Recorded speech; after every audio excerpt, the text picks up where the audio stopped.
Welcome to the Enterprise Excellence Podcast, where our purpose is to help create a better future. Learn from our world's experts how to improve your organisation sustainably.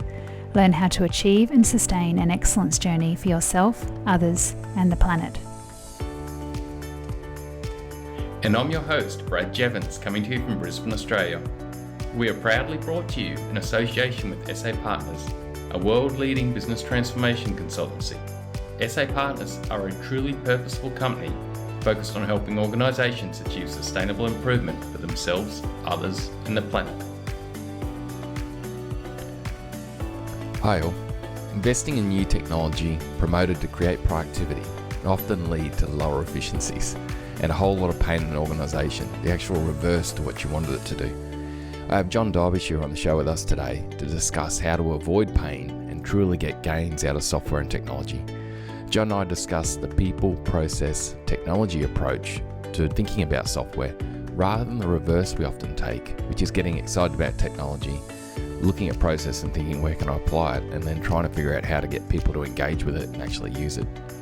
We talk about a company collaborating with their people, exploring existing processes, how they could be better, and then getting the right software that is flexible. We have loaded a process mapping template that can help with this up on the download section of the Enterprise Excellence Podcast website. Feel free to go grab it.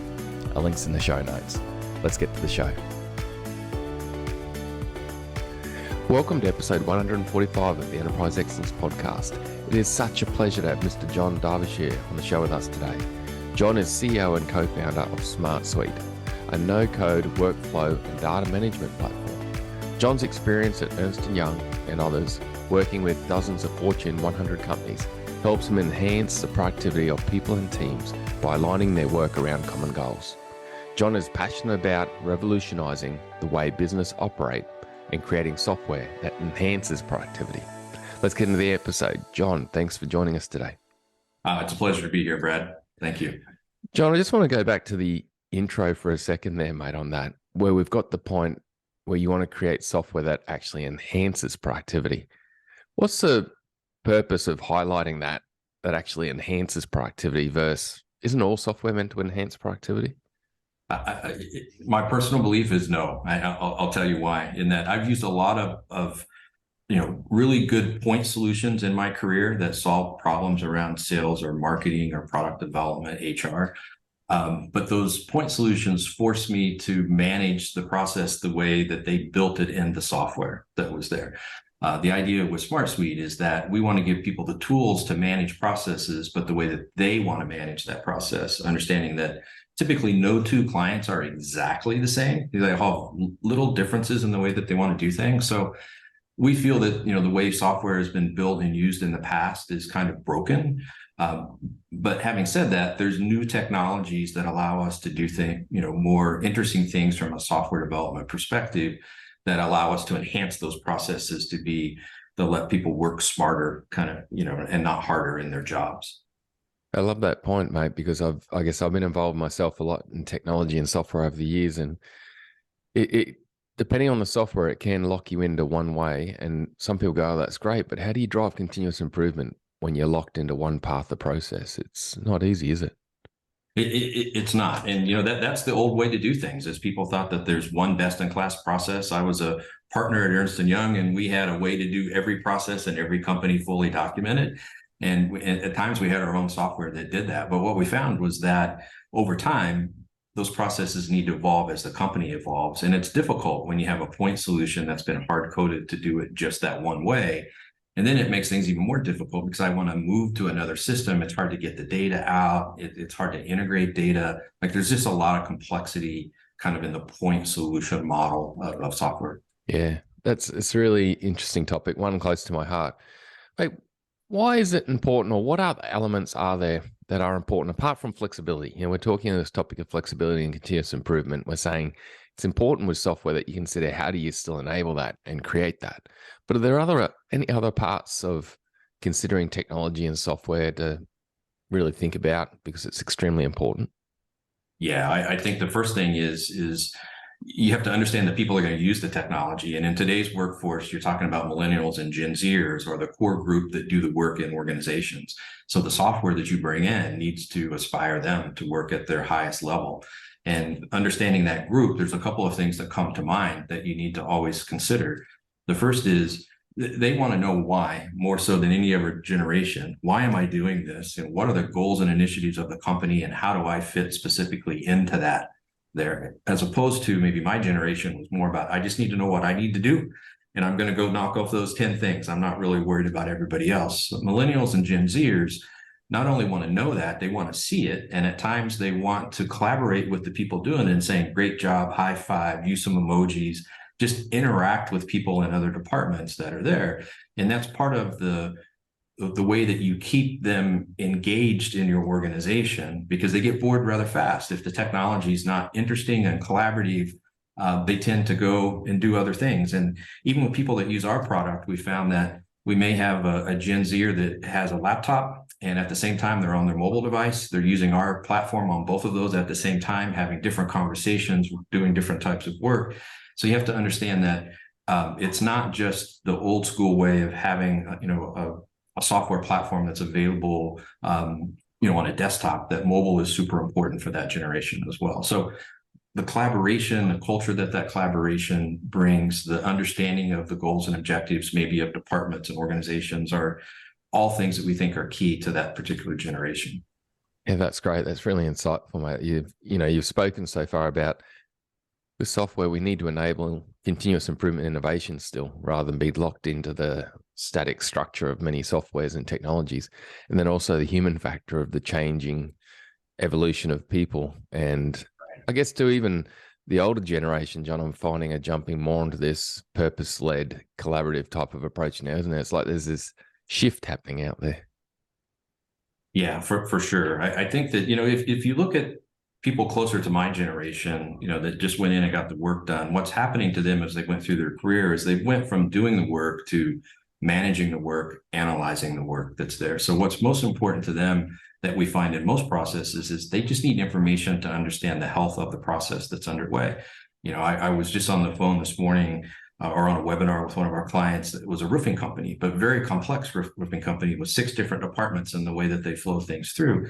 And the management team was just so excited about the dashboards and having views into all their customers in real time to understand profit margins by customer, by segment, ways that they haven't been able to look at the business before. And that's where we tend to see more people my age, my generation, focus now is understanding the business, but not doing the work in the business. That's shifted, to people that are in the 23 to 38 age group, typically is what we see in companies. Yeah. I've seen a lot of the time when people look at technology, it's like they're buying technology for technology's sake. So it's like, okay, there's this technology. It's really great. Want to use it. Okay. What process can we apply it to? Okay. We can lock it into that process. Great. How do we get the people to use it? Whereas I always consider the better way I've seen it be more successful is start with the people, understand your people, engage on the process, understand your challenges and what process and how do we keep improving process, and then look to the technology. And it sounds like that's the type of message that you're putting across here. Yeah, you just hit our value proposition, and pretty much anybody in the work management space, that's the value proposition of work management productivity types of tools. And what you typically see in organizations that we work with is that they may be a single employee may work with 6 or 8 different products in the performance of their job each day. So they may use something like Salesforce to do the sales side, but then they maybe use HubSpot for some marketing and maybe Bambi for some HR. And they just have all these different products. The first part is they have to learn all of those different technologies because they all operate a little bit differently. So they have to have logins to all of those. The company has to have subscriptions to each of those, right? That's there. And then when employees leave, now they've got data in different places. They might not know where the actual data is that they need when the employee left. So the new employee coming in, it's harder for them to get up to speed. So work management is all about, what if we had all those processes on a common system that gave you all the core features that you want and all the point solutions you've had in the past? But now we have one place to log in, one product to actually license. It's easier to offboard people when they leave, where the data's at. It also makes it easier to collaborate between departments because everybody's on the same platform that's there. And it makes it easier to link to data sources. So if the marketing team needs a listing of accounts and those are sitting inside of the sales CRM, they just link to the information. They don't have to copy it or recreate it. And the sales team kind of controls the permissioning to that of who can update records and fields, those types of things. So that's the value of where I feel work management platforms are headed for the enterprise. Yeah, simplifying the whole platform of what you've got at the same time without bringing in complexity, because there are some softwares out there that do give you one platform, but you're locked into one structured way that just destroys continuous improvement and flexibility. For sure. John, what should organizations consider when they're looking to automate the workplace and actually create gains and productivity and efficiency out of technology? Yeah, you mentioned our philosophy right at the beginning here, and when you said that, understand the people and the process that you want to have in place, and understand that your process is only going to be as good as the time that you've put in to understand what you want out of the process. So, excuse me, for us, it's really key when we talk with customers to understand that. They may come to us and say, hey, we're looking for a sales CRM, and we need that to connect with our product team so that we can share feedback and information back and forth. That's great. That's the first step. But now let's drive into the product team. Let's understand who's involved in that, where are they located, what type of information do you want to collect? And all that can be done typically in a couple of hours, just a really quick session. And we have templates that are best in class to kind of get you started with that, if you're not for sure. But then you want to really focus on what's the outcome that we're looking for from the product team or from the sales team, so that we understand the types of reports and dashboards that management needs to be able to look at. And that's going to maybe affect the data elements that are collected in the process or the statuses that are used as things move from person to person. So we're really big on doing that in a flow chart that's there during that hour to 2 hour call on a process to kind of flow it out. And then we typically show them, okay, here's how you could achieve that inside of SmartSuite with this particular template that might be close to what you just talked about. Okay, so the key is to engage the people, understand the process, and then look to the software and actually figure out, okay, so what's the right way to go about this to actually enable it? It is. And I tell you, a lot of people do the backwards part of that, and that they start with the software, they get super excited about the capabilities, they start building, they build out what they think is a process, they start to implement it across a department, and then they realize they forgot 5 really important things. Yeah. That are there. So we like to say, get to know the product, the capabilities as quickly as you can, whether it's SmartSuite or another product, then take a step back, understand your process so you can map that back to what the capabilities are inside of the product, and then flow that out. Yeah. And, that's not, it depends on the company, but in most cases, that's a day or two exercise of configuring a product around a process using a no-code platform. So it's not a big lift. You're not hiring consultants for weeks or months. A lot of people get scared when I describe what I just did, thinking, oh, like that's just a lot of work. And the reality is, in today's environment with no-code platforms, it's just drag and drop to organize the information the way that you want to see it in the process. Yeah, and you think of the time saving down the track, John. Myself, I've been involved in organizations where they've deployed software and then tried to figure out how to get it to work with the process, and then try to get how to get people to do it. And mostly in those scenarios, the people who end up with the software are bucking it. They've not been involved, they're annoyed, it makes their life harder, so they're not happy. But you do it the other way, where you actually engage frontline people, middle management, people from all levels, explore process with different mapping tools or techniques, and then actually choose the software and configure the software to enable the gains. And you've got people that are involved, people that are happy, people that have benefits straight away, and it all works. Yeah, I'd say, a lot of our larger customers, Fortune 500 and up, tend to have some pretty established processes inside the organization. But if we talk with somebody in the organization about why do you do this, they're like, I don't know, I've been here 3 years and that was the process we had when I started, and that's why we do this, right? They don't really understand the outcome that's in there. And it's interesting to see when you step back and you maybe engage with those 4 or 5 people in that process to understand what do you really need to happen that's in there. 2 things happen. You get a better process, but you also get the buy-in from the people that are doing the work, and they get more excited because now they feel like this is my process. This isn't something that I just inherited that we just do. And then the second part of that that's pretty common is you typically identify a lot of manual work that's happening where people are just changing a status and sending an email, just really basic things. And maybe that takes up like an hour of their day just doing those simple tasks. Well, in today's environment, you can automate all of those things super fast, like in 5-10 minutes. We can set up an automation to do those things with the rule set that's there. So you can save people a lot of time where they're not so, in the detail of just doing things, and they can step back and think about the customers or, what they're really trying to do in that process. It's funny. It's another one of those examples of just going a little bit slower to go fast. But when you look at the time investment, like you're talking about, John, it could be as little as half a day, 2 hours time investment, and choose different people to bring into the conversation. Or it could be 2 days, but even a few days, like what's that investment when you're considering investment in software, and then how do you make it stick and actually get the results? Like it's nothing, but goes slightly slower to go extremely fast. Yeah, it's for sure. Yeah. Something pretty typical for us is that, we'll have one department that will start using our product or any no code really in general. And they've been involved in the process, they've mapped it out, and they get excited about it, right? And then when they're sharing information with people from other departments, those departments are saying, why are the people in marketing so, happy about the software, that they're using that's there? And it's not really the software, it's the process that is so important. And that's how our product tends to grow inside of a company. Is it starts typically with a single department, and then they start understanding how they can use that in other departments and begin to share the information between the two. Yeah, it's so cool, John, that you've got this people, process, technology approach, but then also, like you're saying, in the technology, you've got this absolute flexibility to enable people to continuously improve ongoing. So it's not just locked in and totally static for forevermore with what they need to do. That's the absolute goal, right there, is just the continuous improvement in any process.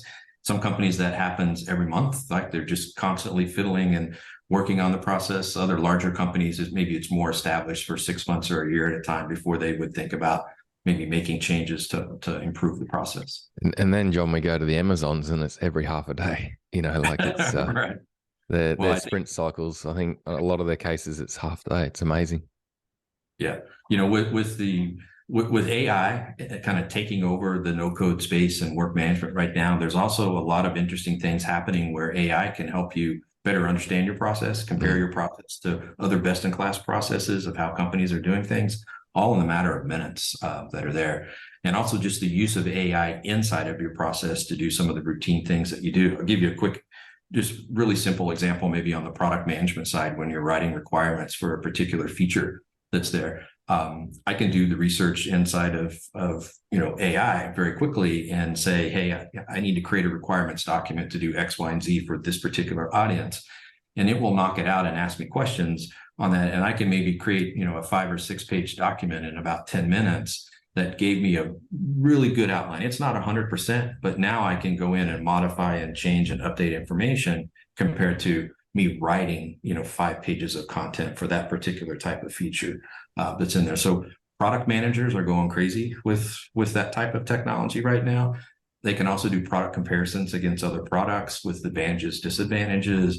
In cases, developers are actually writing code, maybe Python code using AI, or they're reviewing code that they've written and writing unit tests against the code. So just AI in general is just exploding inside of every kind of process in a company right now.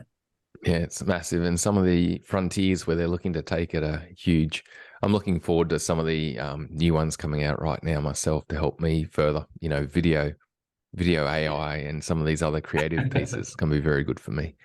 Absolutely. John, what would be your enterprise excellence 2-minute tip to the audience on how to be smarter about how we use technology? Yeah, well, I think the first, we've talked about some of this, but the first is, let's understand the processes inside of your organization that you have. And when I say process, I mean projects and processes. Typically, there's 2 groups, 2 different types of products that you can buy. A project management tool like a Asana, a Rike, a Monday, a ClickUp, more of a business process tool. Maybe that's like a ServiceNow, an Airtable, a Mindex, and Open Systems, right? So first you kind of understand those 2. And then work management is all about bringing those together into one platform so that you don't have to have separate products to manage processes and projects. And in many cases, a process includes a set of tasks that need to get done by certain people on certain dates. So you kind of get the best of both worlds that's there. So once you understand your business and the processes, then you can think about the technology that would help enable those processes specifically for you. Yeah, that's awesome. Thanks, John. And John, what's been a recent insight for you? Like, you're in this world of technology, you've worked in some of our largest, most, knowledge-based organizations. What's been a recent insight for you? Yeah, I tell you, the biggest one that's happened just in the last 6 weeks, it's just amazing at how fast this has happened, is the use of AI. And it went from a 0 to like a 95 in a matter of about 4 weeks in our industry. And every product and every product category around no code is now focused on some portion of their product being able to use AI to help people get work done. I've never seen a trend in my career that's went as fast as AI is, that's kind of taking over, including in our own product. Like, we now have an entire team of data scientists focused on creating content, all kinds of neat things with AI that I have to tell you, 2 years ago wasn't even on the top of my mind. Like, I wasn't even thinking that was something that would happen, as fast as it has. It's the quickest yet, isn't it? We thought the iPhone was fast. That's right. Yeah. John, thank you so much, mate. I appreciate the conversation. And it's an important one, because I see a lot of the pain that organizations experience with taking the wrong approach to technology. Mate, how can people reach out to you or reach out to SmartSuite to start to take this more people process technology approach and really start to get some gains culturally and productivity wise in their organization? Sure. Yeah, the first thing you could do is you could just go to our website and start a free trial of the product. There's no credit card. You get everything, every feature that we have free for 14 days. At the end of that 14 days, if you still don't know, we'll extend your trial. And at the end of that time, if you're still not sure, we'll move you into a free plan until you might be ready for a paid plan. So we try to make it easy for you just to try it out. And in our product, we have 200 best-in-class workflow templates that go across about 35 different categories of a business. So if you came and said, I'm a sales or marketing person or product person, you can go right to page and say, hey, here's the 8 or 10 processes that we could help you with that's there. If you're a construction company, real estate company, or even a nonprofit, you could look at those specific ones. So that's the quickest way to understand if SmartSuite might be a good fit for you. And if you want to reach me personally, the best way is on LinkedIn. It's just Jon Darbyshire. Jon is Jon. And just shoot me a DM. I'll be happy to get right back to you. Great, John. Mate, really appreciate the knowledge and time on such an important topic and everything you're doing, you have done and you are doing to help get improvement in this area, mate. Thanks for helping us create a better future. Oh, it's been a pleasure. Thank you, Brad. Cheers, mate. Bye for now. All right. What a great episode. Remember, you can visit our website, enterpriseexcellencepodcast.com/downloads to get hold of a process mapping template to start your people process technology approach to getting true gains out of technology. Please like, subscribe, and share this podcast to help others gain insights and create a better future. There were 2 key takeaways for me from this episode. Firstly, the people process technology approach. Rather than getting excited about technology, trying to figure out what process to apply it to and how to get people to use it. It's a very simple concept. First of all, engage people with those people, including frontline, look at process and where the main pains are that's stopping value flowing to customers or innovation getting out. And then looking at technology that can help. It's a simple way of flipping it. And I guess to do it, we have to just not get so excited about all the different technology that's out there to start with. And like John said, it can happen so quickly. A simple 1 day, 2 day, 2 hour type approach can lead to all sorts of better outcomes. The second key takeaway for me was the flexibility to enable continuous improvement with software. Software by its nature traditionally can be quite locked in. There's one way of following the process in that software and you have to follow it and that's all you have, which destroys continuous improvement. In that type of scenario, how can someone improve? They can't. Having a software that actually enables continuous improvement and flexibility of being able to make a process better and better and better and better to deliver greater outcomes for your customers, culture, even other aspects like the community or the planet, whatever your vision is so important. In today's day and age, there's a lot more flexibility coming out. And of course, John has with SmartSuite some great things he's doing. Thanks again for your time and knowledge, John. Thanks for helping us create a better future. Bye for now.